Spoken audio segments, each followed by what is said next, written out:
Na ishte njëherë një vajzë që e quanin Kësulkuqe. Kësulkuqja u nis të shkonte në shtëpinë e gjyshës që ishte e smur dhe kishte zënë shtratin. Rruga e mbar bia ime, e përshëndetje ama kur po e përcilte. Hapi syt, e bëj 4 kur të përshkosh pyllin.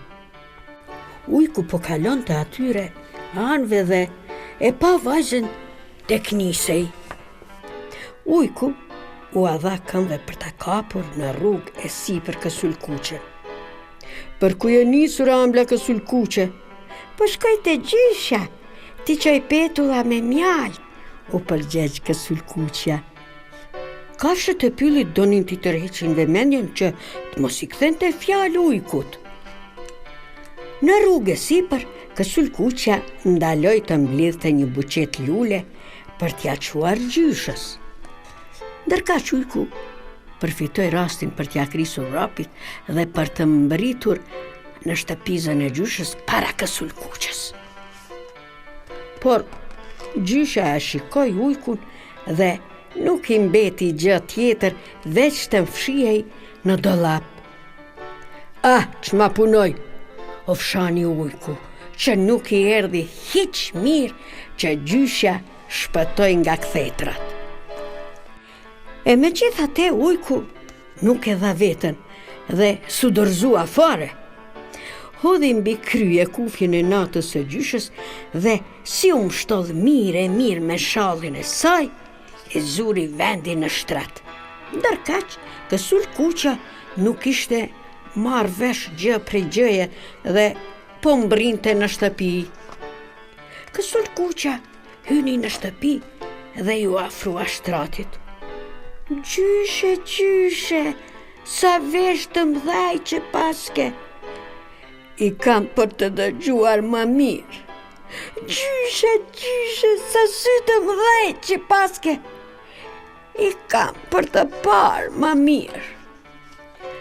Po Kësulkuqja nuk u bindë. Gjyshe, sa gojë të madhe që paske. E kam për të kollufitur ty, u përgjegj ujku dhe ju lshua Kësulkuqes. Voglusha ja dha vrapit dhe arriti të thoshte: Nuk më ze do të ujk i keq. Gjuetar, e janë i ta kapni ujkun. Gjuetarët e dëgjuan Kësulkuqen dhe i shkrehen pushkët. Gjuetarët e morën në krah ujkun e plagosur, ndërsa Kësulkuqja dhe gjysha u përqafun të lumtura që kishin shpëtuar paq nga kthetrat e tij.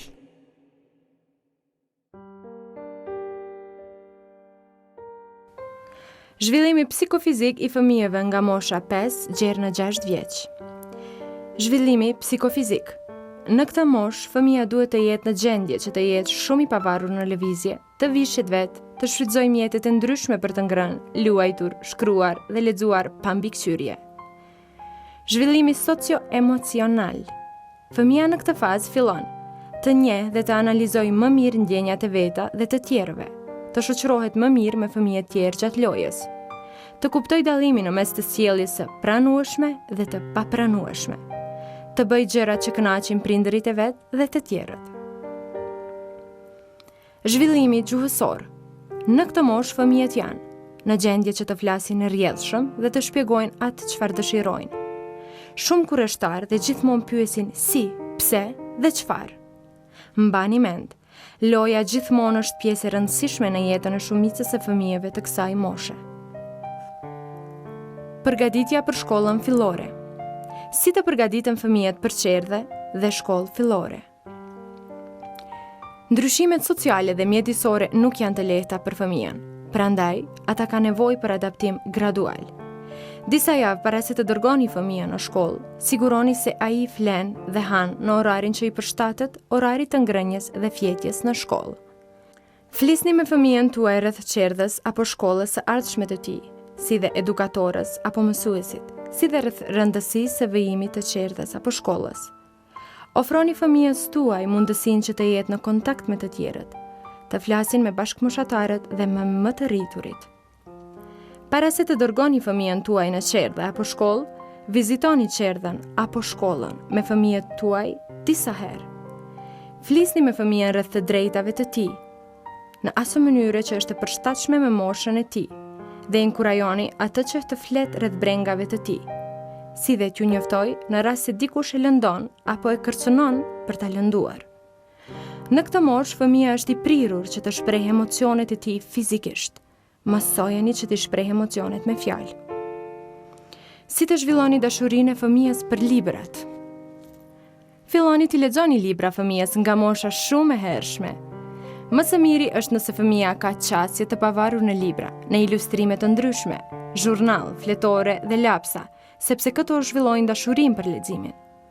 Lexoni fëmijës rrëfime dhe së bashku me fëmijën shikoni libra dhe ilustrime, si dhe flisni në lidhje me to. Libra duhet i përgjigjen zhvillimit psikofizik të fëmijës dhe duhet të kenë përmbajtje të ndryshme. Mbani mend. Fëmia që stimulohet herët dhe vijon qerdhen apo aktivitetin parashkollor janë më të përgatitur për shkollë. Siguroni se fëmia juaj është i pastër dhe i rregulluar para se të shkojë në qerdhe apo shkollë. Imunizimi i rregullt mbron fëmijët kundër sëmundjeve infektive. Çdo fëmijë ka të drejtë që të vijojë arsimimin. Çdo fëmijë mund të mësoj. Dashuria prindërore dhe loja me prindër inkurajon zhvillimin psikofizik dhe psikosocial të fëmijës, nga fazat e hershme të fëmijërisë. Për këshilla dhe informata shtesë, mos hezitoni që të kontaktoni personelin mjekësor në qendrën tuaj të mjekësisë familjare apo të shikoni fletpalosjet për prindërit.